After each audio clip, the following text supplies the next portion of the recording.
Tolngeau ke mohono walu fuma no himi tol walu no himi moga ko mea ke tau hiwa tau ka amosia e whanawe manatu ki langi o kiki takpe koe malolo ia koe langi e tau malolo ai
ai a tau popo te fai lotu popo eni o to e pe me he ipseri luaki ipseri a Paula pe kai Korinto luaki o vahe pe hono tolu fulu pe besi pe hono tolu kumaka aia o pe he hono hiktohi o polopola e kumehe ene afio ho moutu uni pe ia Christ Jesu aia ko foto me he otua ko tau poto ana ko tau whakatonu hea mo whakamaani oni anga pe mo tau puhu ko e ke hoko o hange ko e tohi ko ia opu wiki wiki ke wiki wiki i he eiki amen.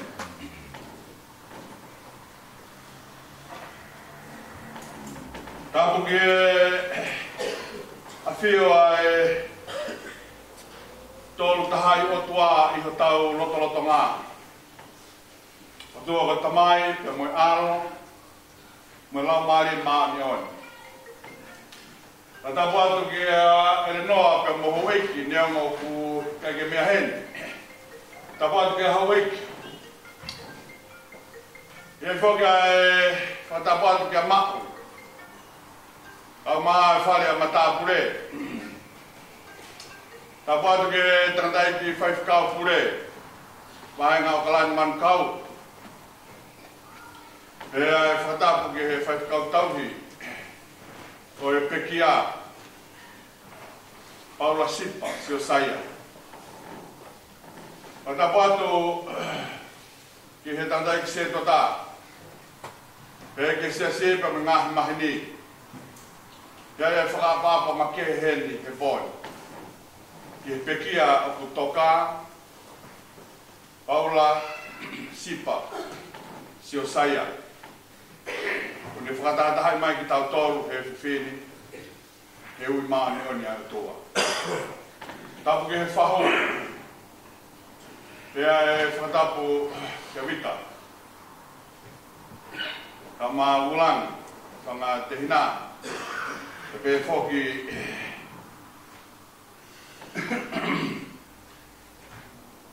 ki he whanau hono katoa kai atamo ku ai whainga maari e koeni ke whakamonuhu koloa he po koe ko omi mo ku he whai whakaupure ke u whai lotu kamata o e poeni isa ka ko haitu au ke kau ngā whaamoni whakataha pe mo tamai whita koeni.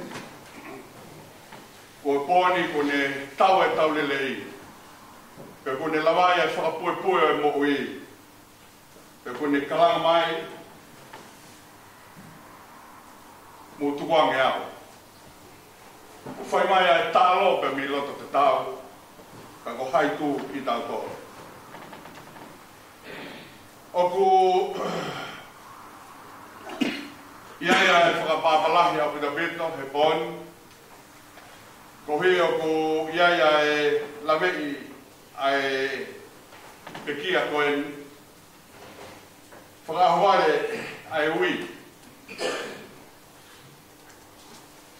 Ka ki he pekiani, Paula, nea mo ai whihanghangai wholoa, pia mo e whaingataa whakaisino. Ka nane ki taki pe. Kai o pe ko tae tapu. Pa whitaulaki atu pa me tamai koeni.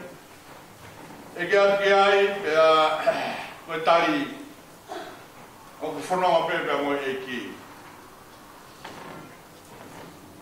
Pea kune whakawhea ai pure. Whahenga taimi pe. Pea whakamooni koe mo ui o kai o ona ia. Koe mo ui ai o tua. Koe mo re lahi e nia, mi kai ngata pe ia wika. Ka maasi ono loto pare, pea mo e whanau. Ka maasi whamakapona. Mo re lahi ke ho e ki, he whaiwhatongia, nei kai puri mea te tau tolu. ai fai whatongia e tamai koe. E ngā taulahi, ai tauhia hono whatongia ke hou e ki. Ka maa whoki ai siasi he koe tangata malanga hoko, fuoloa au pito. Pikai koe a peo ku moni pea Peteri a ke, Isa, koe toa e whahinga kaukaua.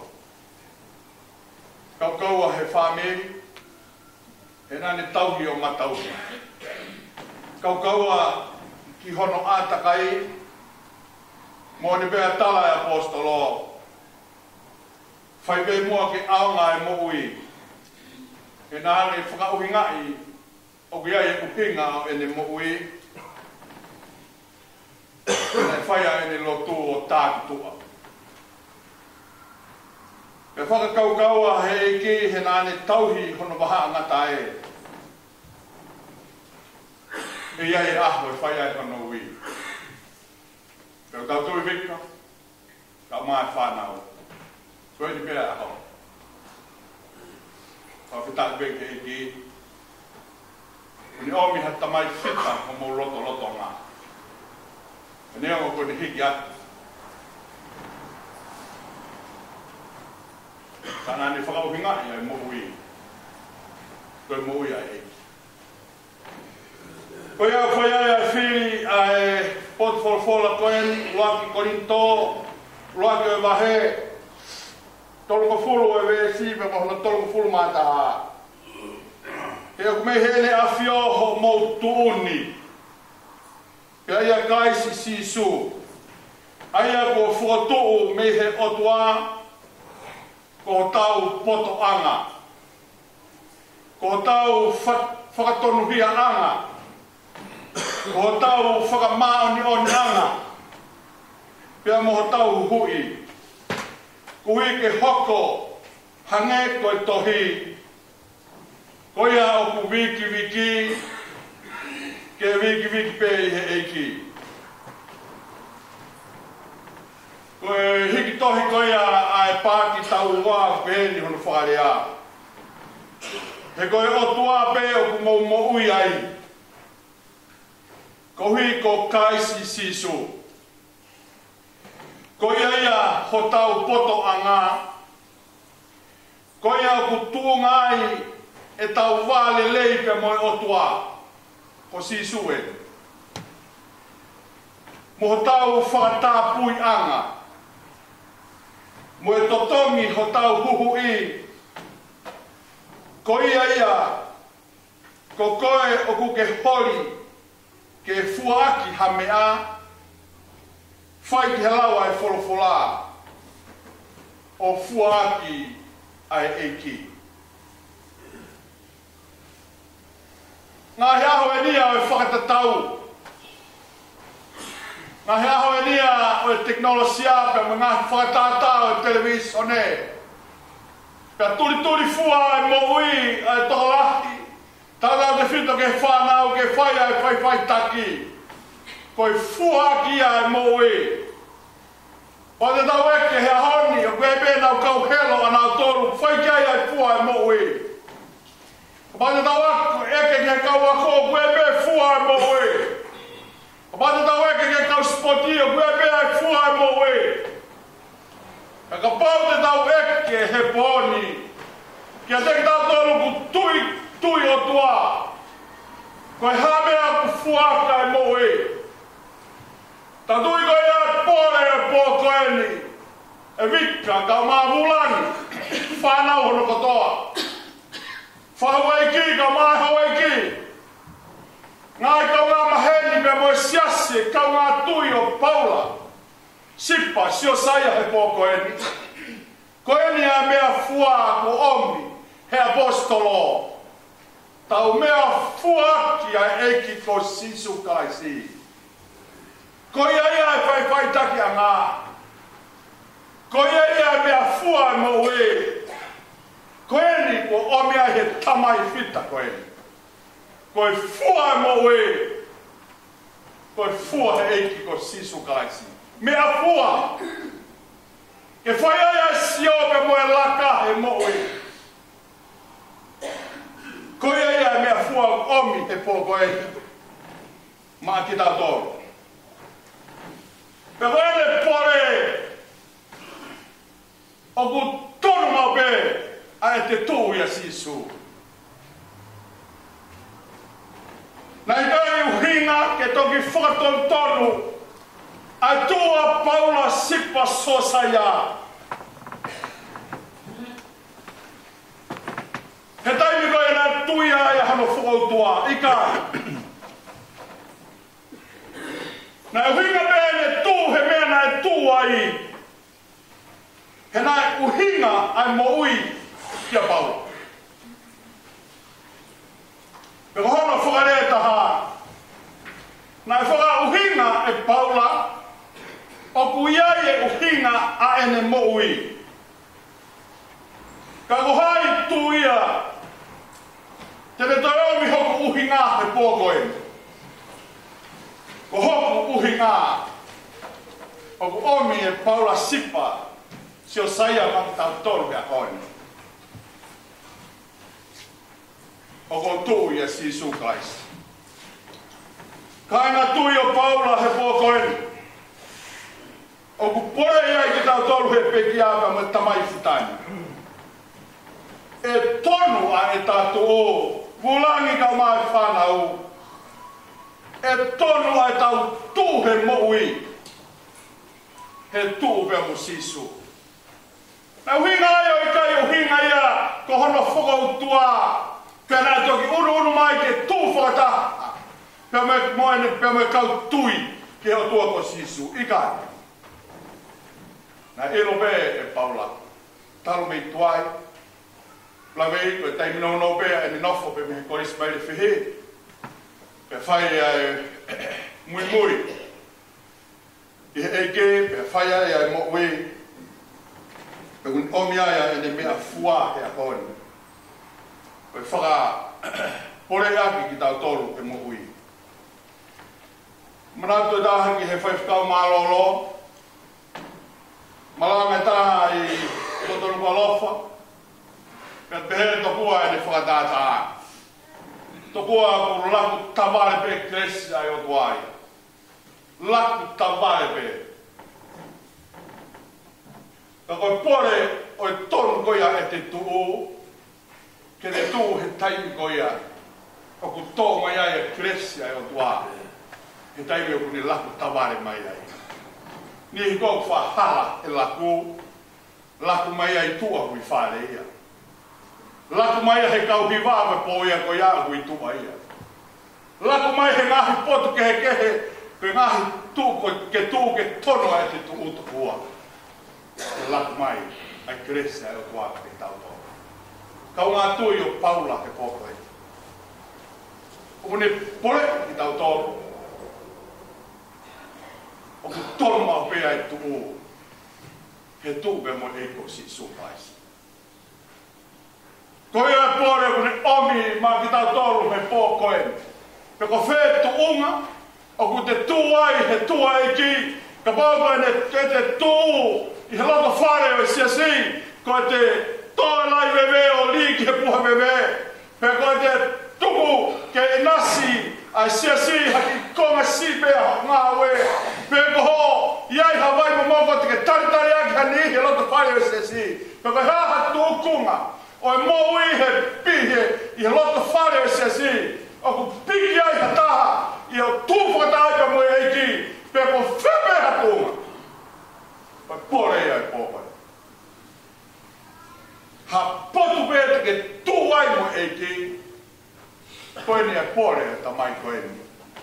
Tūai. Ke ku tonu ma pēre. Ai taimi u tau tūai ka mo eiko Sisu Christ. Kaina.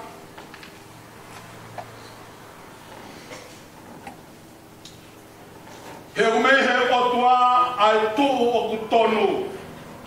I a Christ Sisu. Tatau pe ia pe mo e tariui. Pe mo e ne tariui a Paula ki hono o tua. O kui kai ke whiunga ia, pe mohono langi. Ka koene tui, ko whebeha konga e tau, pe tane nei ke tane nei ke whakakau he whakatata, o whiwhine ko ia nā ne whakakau no be. Ke he be ke ulawe, ha konga be, a hono kofu, e whai ai bea hoku whakamoku i. Koe pore ia e pō koe ni, ko whebe hata whaki, e ke tūai whakataha pe moe ko sisu, tūai pe ai. E koho ui ia, ia moe pore omi, e tamai o e koe ni matau tolu e pore. Ka inga, koe whiria e o tua ke tū whakataha pia mo koe. Pe kohinga whiri koe ka pauti ke tū whakataha pia mo e ki. O kuhinga ia ke whakahiki aki ai o tua. He ki mea si koe au ke tū whakataha pia mo e ko sisu. Kai oua kua hoko mai ko ui. Pe whaia ia hoko whakaputai. Tawai oi koe nei kai ngata pēha ke ka kulawe ane nai. He tauhi ano family. Ka rane whai hono whatongia. No whatongia ke ho eiki. Ka koe pono. Kalang mai, whai mai kaila ni o lahi a paula. Koe pono kotoa pēna kutu wai o whatongia. Nā kutu ai ka mo hei kosas.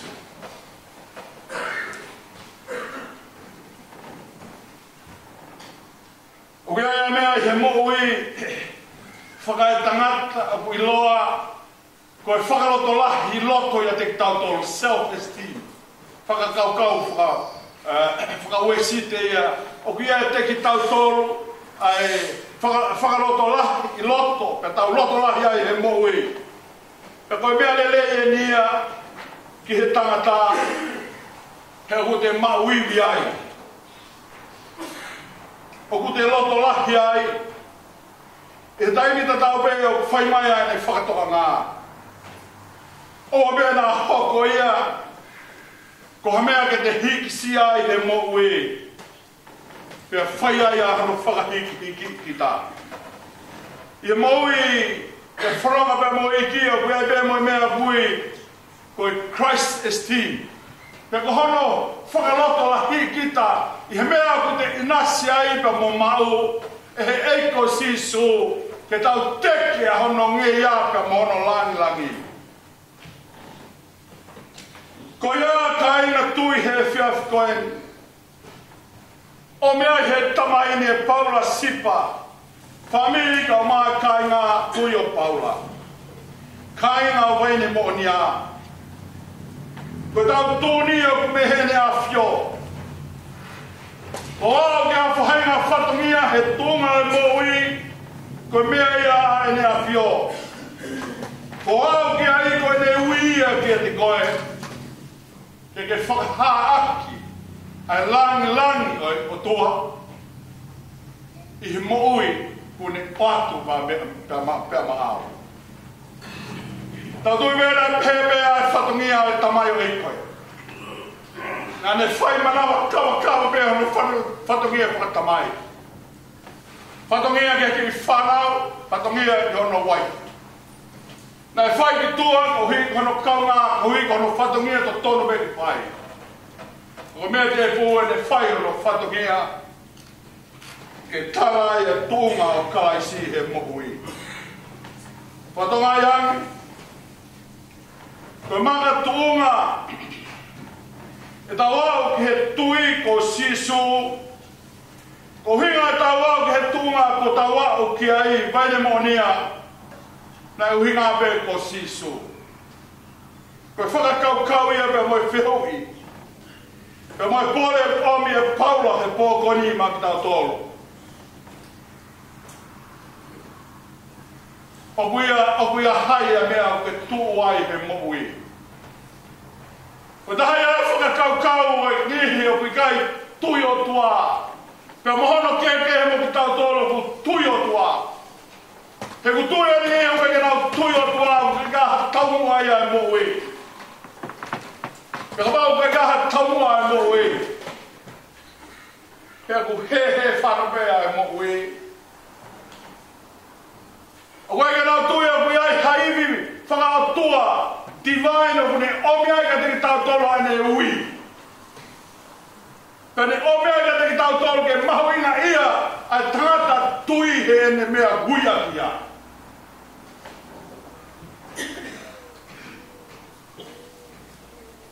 E whare koe ni koe ni e ko nau tōtau.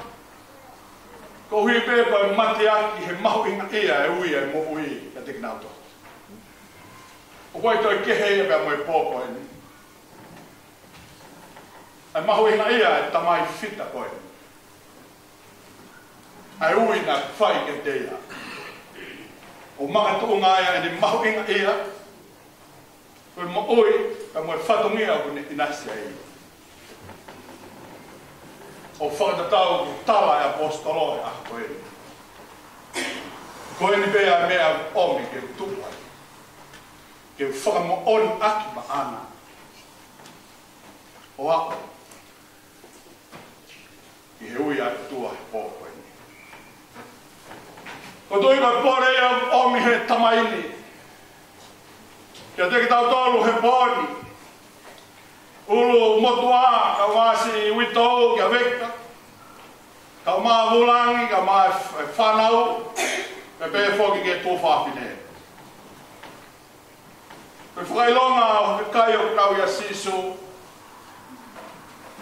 O na whanga wiki aki a sisu. O kui kai nau wiki a ngau e o ku whai ka sisu. Ka nau wiki he ngau e mai a sisu. O ku whai maki nau tolu. O mea i ka aina. He kai ke tau lau ko tau ofi ki ha mea kau. Ka e tau i loko. Koe tūmai au ka kai ko nau tari a eko sisu. Koe kau he nau, koe kau he kau tūsi a eke. Ke tari a ia ne whakawhe he mo ui.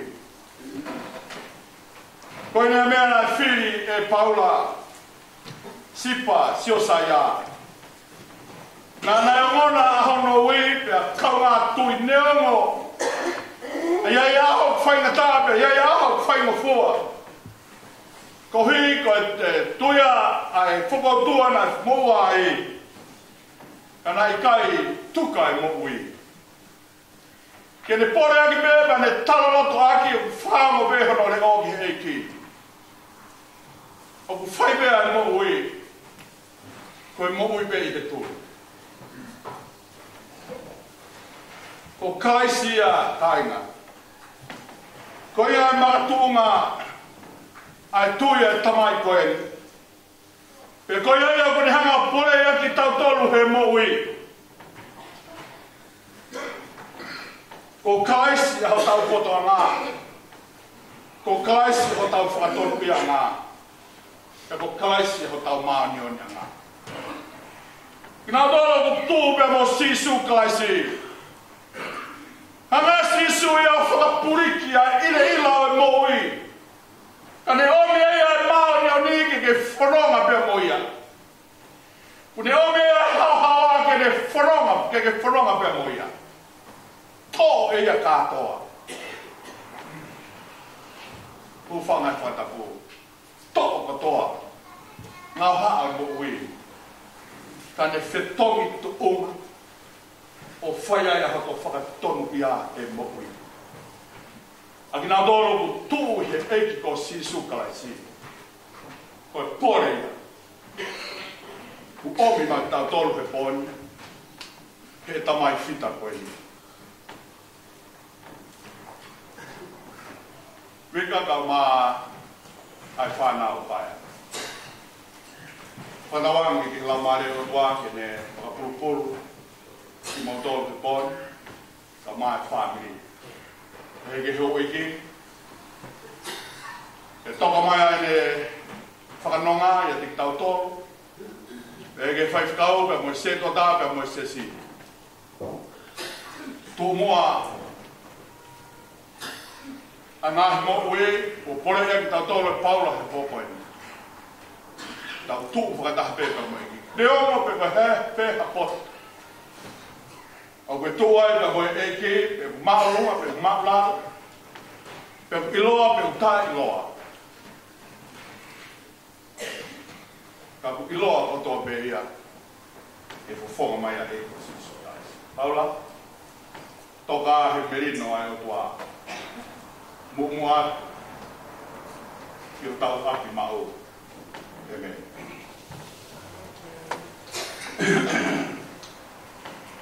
ko himi te tangu to e hiwai ko hono whangiau ka hono whango fulu e himi walu noa e himi mukatai ko mea peilalo walu noa e himi ka inga tō ngā sisu e tō ke matu o ai vai vai pāpepe au ka i ka ingau e hange hamaka tū i tahi tū ke matu o ai ngau e hange hamaka tū i tahi tū ke matu ma sisu e sisu na e kaluspai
toko taha.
he pe nga kau nga me au mo ui ma wawa e tua e a koe ko whai ai mama e pe mo tamai fitai ka kuwana mana i ki mai a hono leo he pore i mai ki mau tolu he pe pene tuku ho mo tangi ka tuku ho mo puke au e ko talo mai a e ki ko e whoki ki aki ko ia e whawhitai anga e mo i he pe pene whai ai o tua ho mau whakakoloa i ho ahia e loto whareni Pia mo loto whare o sisi.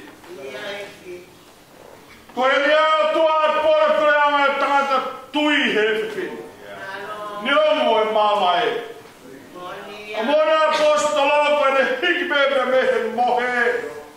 Hiki bebe me he mohui ki he mohui. O pui kai ki kere more e o tua e tiki mautolo. Ka akune mohe ki ke whamuna mohui. Ki loto i tāniti he pōkoe. Ia toa mau whaiai ai mau whakamāwai ai he pōkoe. Ka hui ka hui māni o ni ai a whiona. Ka hui kai puri ai ka mea teki mau tolo e o toa. Aho tala o wha he whahinga o tangata. Koe whawhitai angai au mo e. Niongo ai māwai ka wia i mea e whakakua meri e. O hange ko mau tala e pōkoe. O hange e mea koe a ku whanonga i a Kristiane. O hange ko e a ku tala whapatoru mai he apostolo kia teki mau tolu. O ku monu ia. Hata ku i he a whiona. Kia koe a e tua e whakaloto lahki kia teki mau tolu. Ia pōkoe ni whaiai ai mama e pia moe tangi aloi mata. Kai whawhitai siso. Ko hope mai a ho alofa. Whaiai ho mau toni a he moui. E tua o mau momoe atu e lamari e si paura ki a whiona. Tuku moe atua. Ke whai e a whiona hano taitari ki loto tatauna. Ke whai ai atua no whakailo mai kia te mātolo he whunga e mautoi. O ku mau i kai ke mau mamata ki ai ko mau pohoi mata. Ka ku tala mai he a whiona he mo ui ka te mātolo. Ko whai ai whaka mo ui ho tamai o eki. Eke o mau hapai haki ki a whiona. Ai api ko whai ai ai ringi loi mata. I he mawai ka mo e tamai fitai. Ai hoi ki ka mai whahu. Ai ui tau ka mai urumot paa ka misi whanau paia. Tu mai toa ke whawhia mai ha lau maari e. Pai e whanonga e tatai ki setota ka mai sesi. E ngahi kau ngā maheni ka tō bea ku mau i heni. Ke mau whai ai whaheka e pōko e ni. Lau maari e haere mai o whai ka mau whakakoloa. Whai ka mau whanonga, pe whai ai o tua ha mau whakakoloa he mo ui. Koe tū mau pehe a whiona.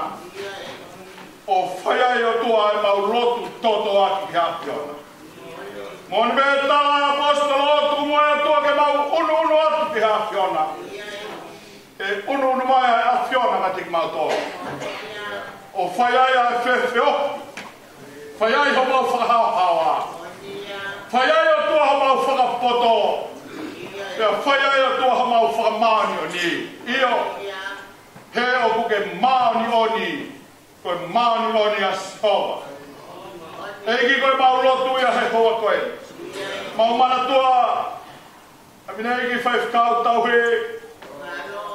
Ka mo teo e koloa mahu e ngā ia pōpongina. Tuku moe atoa ke whakaiwea ia. Pe omi atoa mi hano laumari e koloa. Ku whai ho mo teo ke whaia ke whakaheke he kau tamai e koe. Pe atoa ke kawai ho laumari e. Pe ao pe mo moki moia. Ka mai atoa a ho whola maa o ni.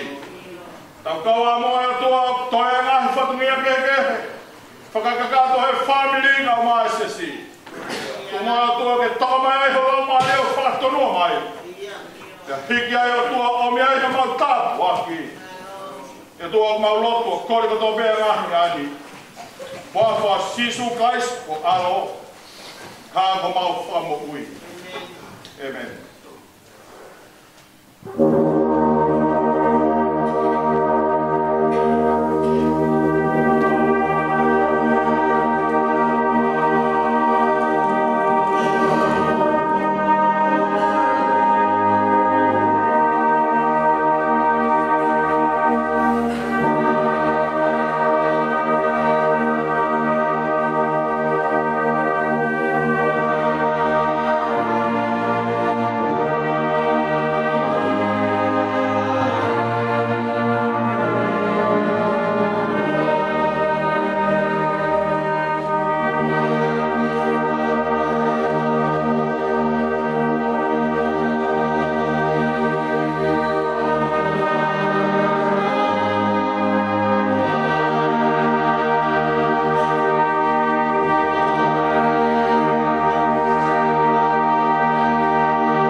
siri ke wine i pe si tala o whaia, te kawenga ki pe kai oa ki au sea, he mō whanonga au ka o hanga pai, o hiki hiki te niti o pai ki he mai.